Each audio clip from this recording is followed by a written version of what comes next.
Donald Trump has dropped yet another political bombshell. A sweeping executive order that could overhaul how Americans vote. Proof of citizenship, tougher deadlines, tighter federal grip. It's the boldest move yet in Trump's years-long war on the U.S. election system. Signed on March 25th, the new order mandates documentary proof of citizenship to register for federal elections. It also insists that all mail-in ballots must be received by Election Day. No exceptions, no postmark loopholes. Trump says this will stop what he calls massive election fraud. You all understand that? Yes. Election fraud. You've heard the term. We'll end it, hopefully. At least this will go a long way toward ending it. There are other steps that we will be taking in the coming weeks. And we think we'll be able to end up getting fair elections. Perhaps some people think I shouldn't be complaining because we won in a landslide, but we got to straighten out our election. This country is so sick because of the election, the fake elections and the bad elections, and we're going to straighten it out one way or the other.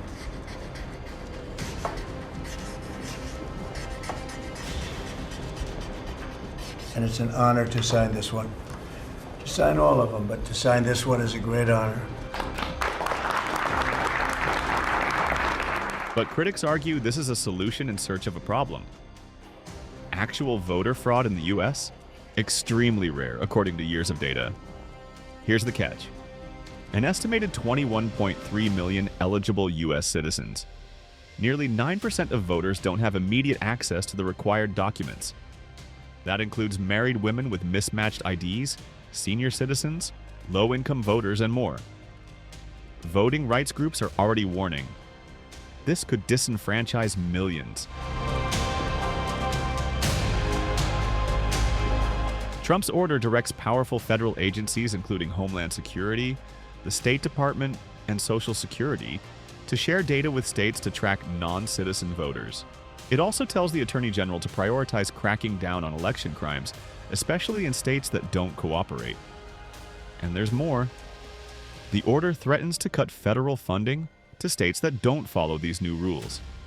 A move legal experts call a direct challenge to the constitutional right of states to run their own elections.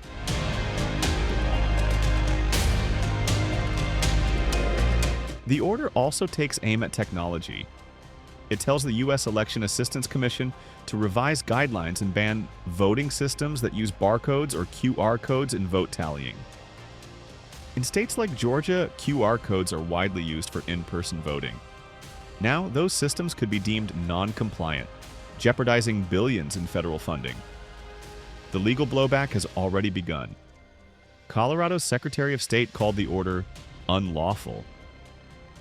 Democratic Representative Joe Morell called it immoral and illegal. Top attorney Mark Elias has already promised, "We will sue." That's because under the U.S. Constitution, states have the final say over how elections are run, not the White House. Experts say this executive order could hit a wall in court.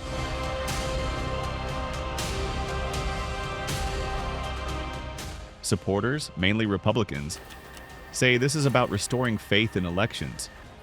Opponents argue it's a politically motivated power grab that could strip millions of their right to vote. Even Trump's allies are fundraising off the move, like Mike Lindell, who called it the fix for America's sick elections. A new executive order, old claims of fraud, and a country divided once again not just over who wins elections, but how those elections are run.